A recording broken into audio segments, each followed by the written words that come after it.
Okay, so I'm having a whinge about we're not doing much on the Alzheimer's front, and in the previous part you're explaining what is happening. I mean, just to sort of reconnect this, it's a national emergency.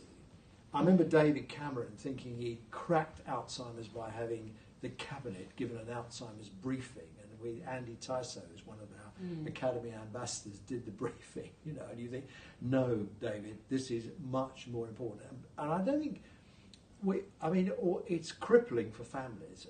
Totally, and it's more a disease for a family than it is for the individual. Really, if you can kind of see it in that context. But we just seem to be letting it all come in, hoping that somebody's going to come up with, we're going to have the Jon Snow moment with the parrot with the pump, and somebody's going to figure out why we all get ill because there's a dirty pump. Students of public health will know what that's all about, and if you don't Google it, Jon Snow public health. But we're not going to get that. And I mean, you know, I think we need, like the Treasury did say, tax breaks for pharmaceutical companies that are investing in this sector. Yeah. We need to say to pharmaceutical companies, we won't license anything unless it's come from all of you working together. Well, and I mean, for example, when I first got involved with Alzheimer's, Wellcome Foundation weren't funding it, which is extraordinary when you think about the challenge. Now they're funding it heavily, as are MRC. So actually the government Wellcome has, and the government are putting a lot more money in, and a lot more private money is going in, and a lot more pharmaceuticals. So in terms of the actual amount of money going into research, there's a whole lot more going in, and it's a lot more strategically being used than it was when it was a little, you know, a research project here, somebody like a research project here. There are questions that we're trying to answer, and so research is commissioned in a very different way. I hope. I mean, I'm very sceptical about, you know, these charities that fund the research, and we don't. I mean, I suppose the charities are only formed because they are tough nuts to crack, but I don't ever feel reassured that actually they are working with, you know, white heat to try and crack this stuff. Actually, what they've been able to do at Alzheimer's Research UK is bring people together. That's one of them. Apart from raising lots of money, they've also been able to bring all of these factors together because they're a third sector organisation, and it's a great thing to be able to do that government seems to find it harder to do, but having them as a sort of kingpin or the central pin to draw in the other people and raise national awareness about it. It has been very good, actually. I think. You see these ludicrous headlines in the newspaper, you know, drink 6 cups of coffee today and you never get Alzheimer's. Do you know, I think the Daily Express seems to have an Alzheimer's thing about twice a week. Yeah. It was curry this morning. Oh, was it curry? Eat curry. Yeah. I think it's extraordinary. I mean, why don't we just leave it to the Daily Express? You're wasting your time. Just hand the whole lot over to the proprietors of the Daily Express. Yeah, okay, so fine. So you're still doing that. You're the chairman of another outfit. What is it? I'm chairman of a small think tank, British Future. Yeah, I had a look at their website. What the hell does that do? Oh, it's so interesting. So, immigration. What's it called? British Future? British Future, yeah. So actually, British Future was set up by a number of foundations. Cadbury, you have money from Cadbury, is it? Barry Cadbury, yeah. Is that the Cadbury Foundation? Cadbury family? Barry Cadbury, yes. So basically what happened was that a number of foundations in the USA and in the UK had begun to get concerned about the conversations around immigration. And why wouldn't you? Because, of course, some of them have been particularly bad. And so the idea being that a lot of the organisations that the third sector that cared about these issues were giving out the wrong messages, the campaigning around it wasn't quite right, wasn't hitting the right cause. So they wanted to fund an organisation that could actually work with those organisations but also get different messages out about immigration and integration and opportunity. It is not my field. I am not an expert. I chair it, and the board is full of people who are experts at this, or they're lawyers or whatever. I just sort of hold it together. But I'm very proud of the work because to give you one example, they produce loads of great stuff, how to talk about immigration for politicians, to say you're doing it wrong, you shouldn't say it this way. And the reason they can do that is that they've done lots of work with the public. And the best example is that British Future's been doing 60 conversations around the UK about immigration, visiting 60 cities, talking to people, setting up citizen panels. And they're quite tough cities as well. They're very tough cities. They're not like Milton Keynes or Guildford, are they? And you should look at this report, because the Home Office Select Committee are using the work to inform them about their final report that will come out at the end of the year.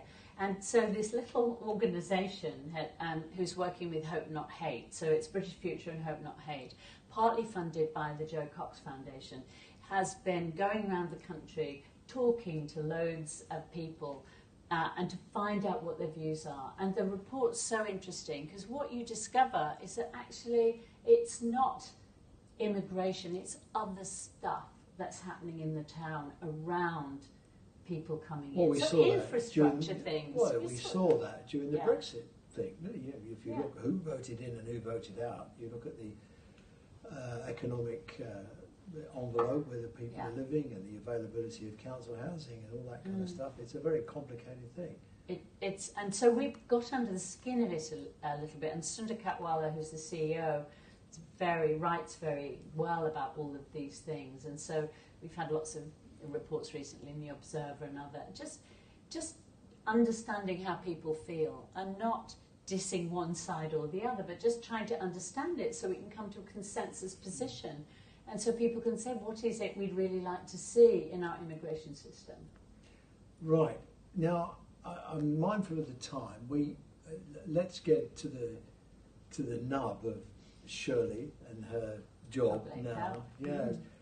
Public health. I mean, let's go from the platform that public health has been a complete bloody disaster. It's achieved almost nothing. We're all fat and drinking too much and watching the telly. Yeah. What the hell? Why bother? Oh, that was a sad statement, Roy, and you know this too. But basically, public health in the UK has a lot of different challenges, that's for sure, part of which is systemic. But I'd first like to say how many good things public health has done in the UK. We're considered a world leader in public health. Okay, and it's only when I go abroad I hear this. Well, let's go. That we are let's world think about, leaders in public health. Wait, let's think about public health. Right, we've got adult literacy, clean water, childhood immunisation, seatbelts in cars, crash helmets, smoking in the workplace, health and safety. It's all the law. We haven't persuaded anybody to do anything. Okay, so the law is really important. Discuss the law, and I really think this should be sort of number one, makes a difference. So, for example... It's the only thing that makes it... Thomas McEwen in 1969 said the governments have done everything they can with public health, adult literacy, clean water, childhood immunisation. The rest is the extent to which government is prepared to interfere in the lives of ordinary citizens.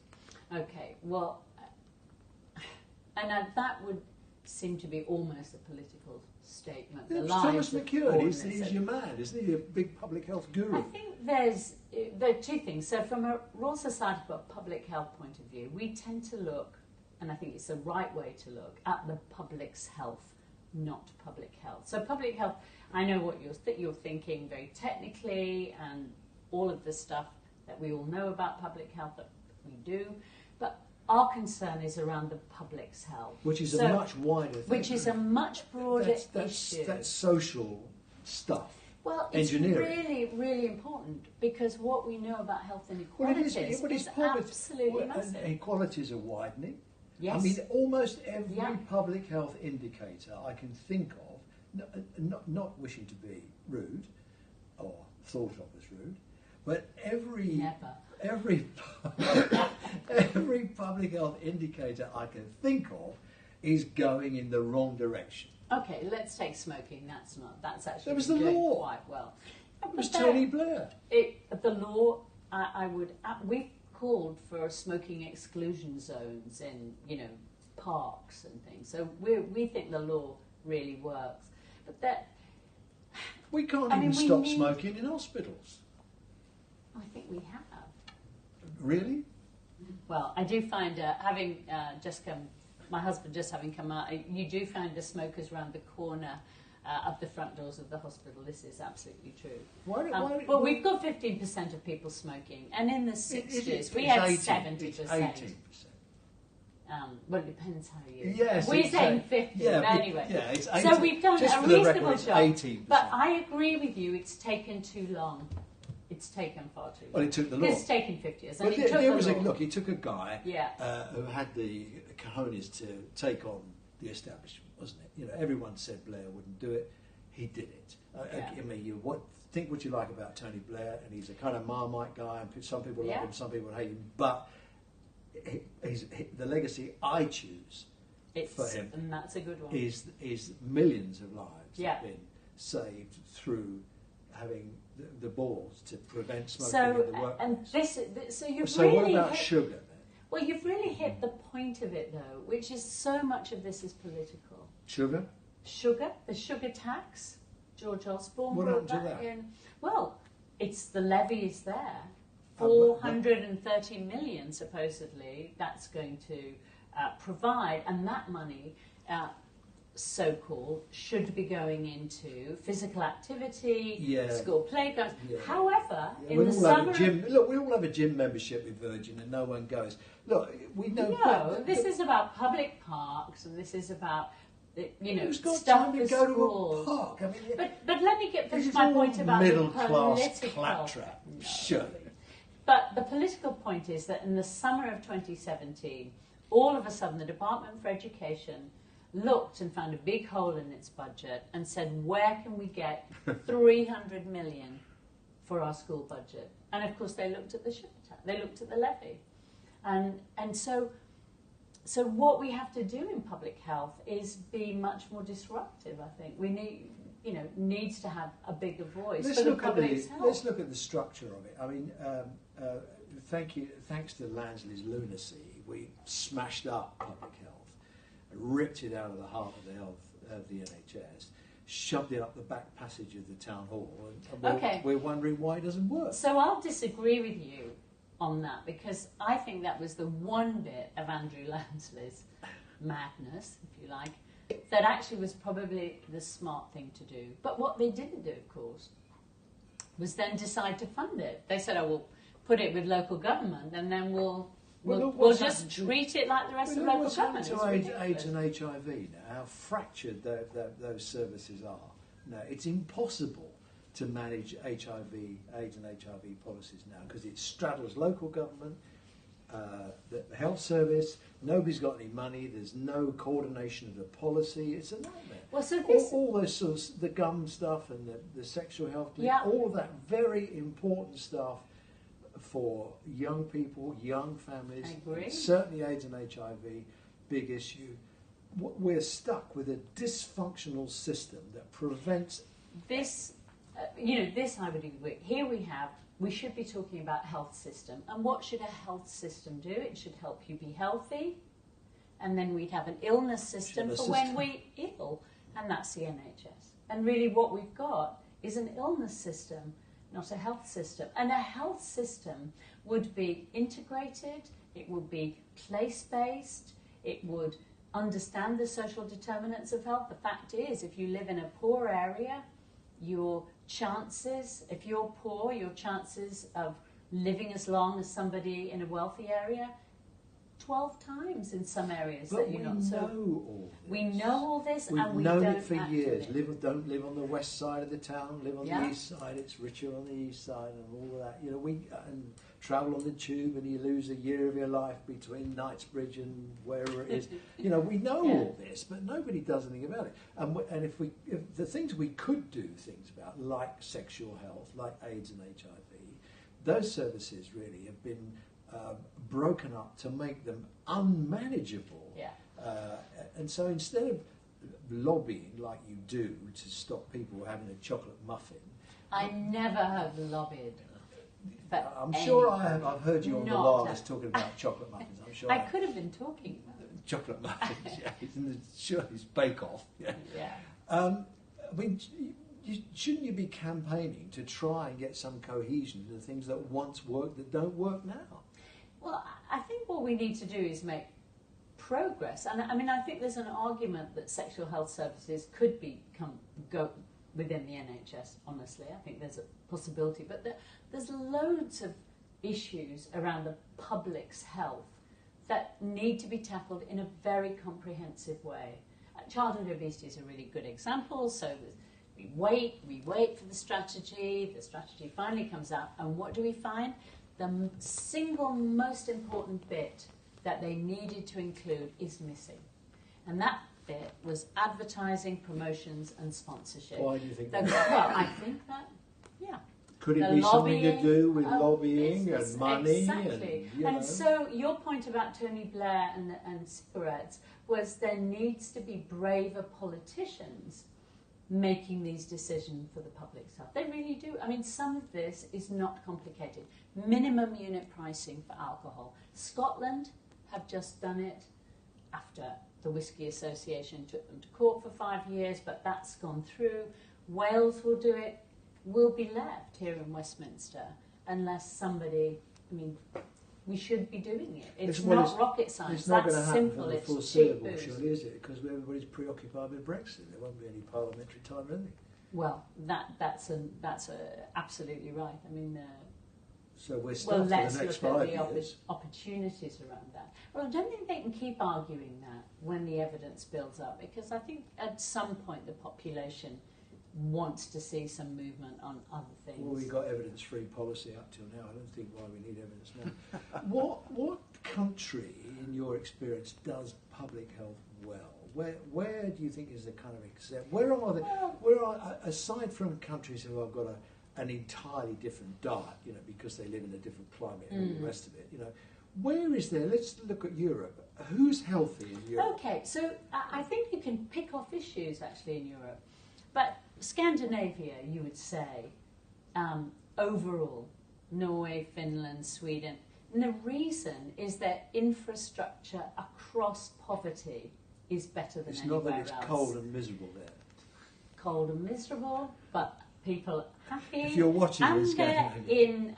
and you know their structure, their welfare state, if you like, works properly. You just have to take immunisation, And they pay for it. and they pay for it, and they don't mind paying for it. If you look in Sweden, taxes in Sweden are, for most people, are around 50% of your income. But they understand the importance of the issue. So if you talk about immunisation in Sweden, they will talk about the fact that there might be a child down the street with leukemia, and so who can't be immunised, and so all the children round that child need to be immunised to protect. The herd immunity stuff is well understood. They have 98% coverage. It's extraordinary. Here, it's about my child. So, you know, we've had all the, you know, problems with the anti-vaxxers, etc. And I think it's all pushing up again now. But what I'm saying is they've got that. What about you can't take the mindset. kid? You can't put your kids in school unless they've been immunised. I think I would be very pro that. I think we need to have some rules around things like that, because we know that immunisations work. I mean, we'd be sitting here with all sorts of diseases if we, you know, if immunisations didn't work. And we've been massively in favour. Actually, we think HPV for boys, we've been advocating that. So I would say overall, Scandinavia, but if you look at drug policy, and look at Portugal. So Portugal have taken a health harm approach to drugs, and they've got much less drug problem there. So people know what they're doing in Portugal, they've actually effectively legalised. Yeah, legalised personal possession, but they've also taken a health approach. So we produced a report called Taking a New Line on Drugs a couple of years ago, and we were all slightly worried about it because we thought, well, this is quite controversial in the sense that we examined all the evidence, we talked to people abroad, all the stakeholders, and we produced a report that came out with, you know, what a health harms policy would look like, i.e.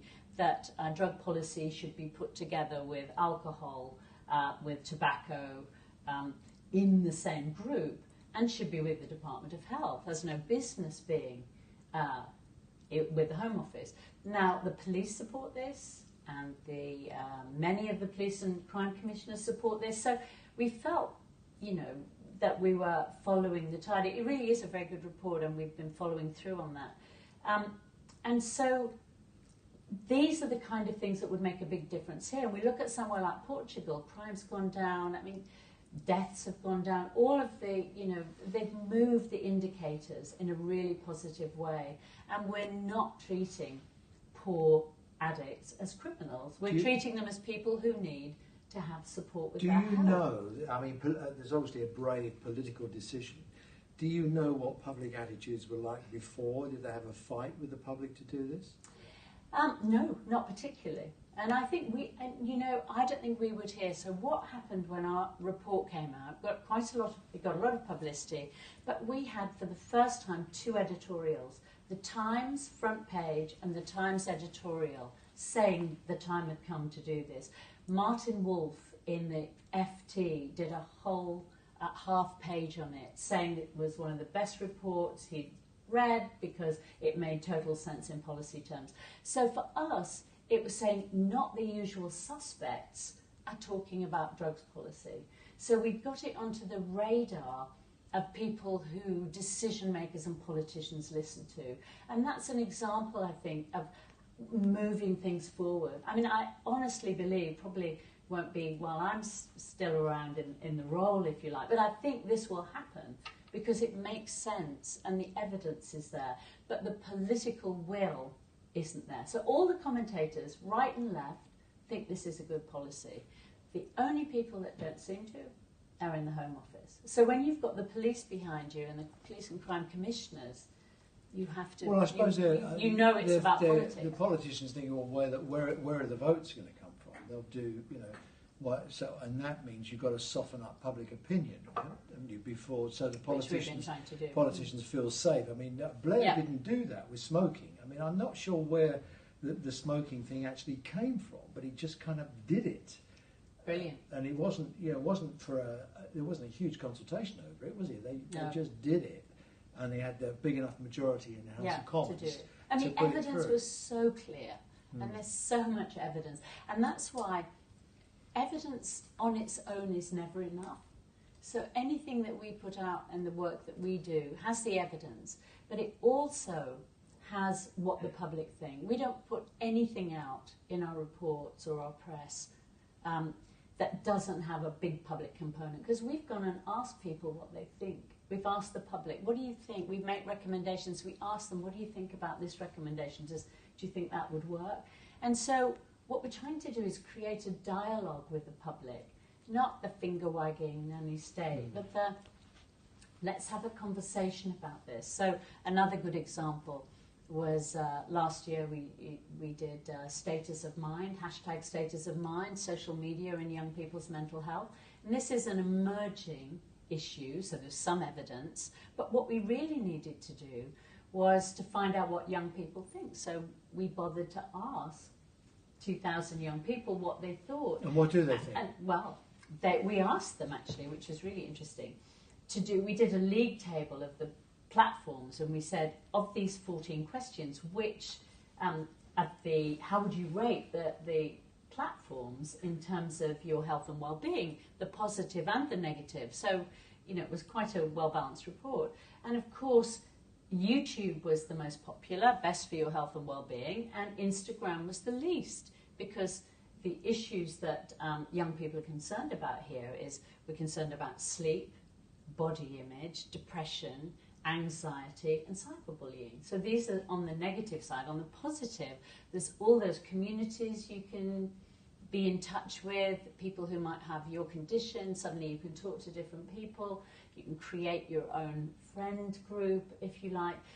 You can find great information. So that there's a whole host of good things about it. And our point in the report was to say, let's think about how to mitigate the bad stuff, the negative things, make some recommendations, and let's see how we can enhance the good things about social media. The social media thing is really important. I mean, so often you find organisations like yours say, "Oh, we've got a website and you can look it up and everything." No, try Facebook, You might get somebody to look at it. Yeah. It's a whole different thing.